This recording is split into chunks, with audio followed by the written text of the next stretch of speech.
that spends weeks setting up their first webinar. That's Mr. T, if you didn't know it. He pities fools and does all kinds of stuff. But if you are in a position where you would like to try and do a webinar, first-time home buyers, real estate, your DSCR program, whatever it is, and there are CRMs that are awesome that have this built out with drip campaigns, the whole 9 yards, getting in front of people, emails, a bunch of stuff. I just want to show you something super simple. Do not let a lack of tech stop you. If you have Zoom, it's super easy. You can just go into a meeting, schedule a meeting, and you can go through here, right? My meeting, when is it, duration, is it reoccurring? Is it required for them to register? Do you want to use your personal link, right? So you can go through, you can create a meeting. I'm going to cancel this and just go to a previous one just to kind of give you a little snippet. This is something I did on Tuesday and had people here and inside of the community registering. But I put in what it is, a little walkthrough. People have to register. I have a registration link. Link looks something like this. Turning, right, looks pretty nice, fancy. Name, phone number, basic info. And so I do that. Any attachments you might have, things you'd want them to see before, maybe a deck you don't want to have them be reading, you can send out any attachments. Registration, here's something else that's pretty cool. If you do it this way, Zoom in a regular meeting without paying extra for a web will let you have up to 100 people. You can see everybody that registered back through that link. Name, email.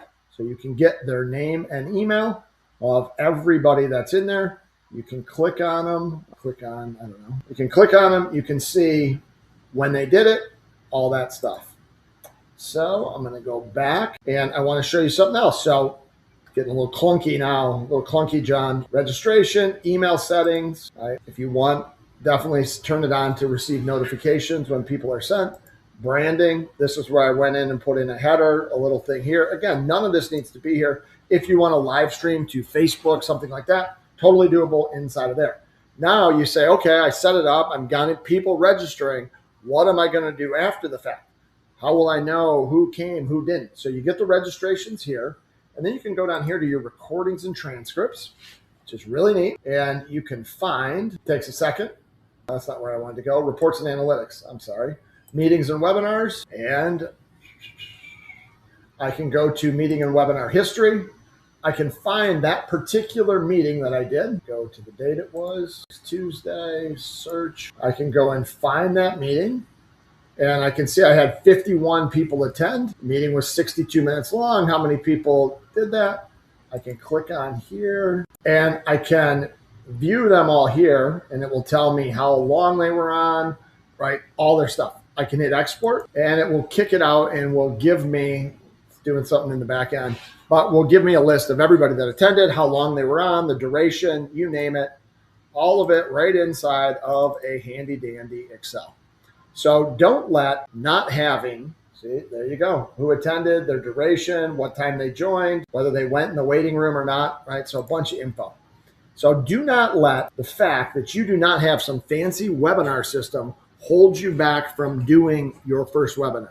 If you have Zoom, you can do a registration link. It can look professional. You can get who registered, who attended.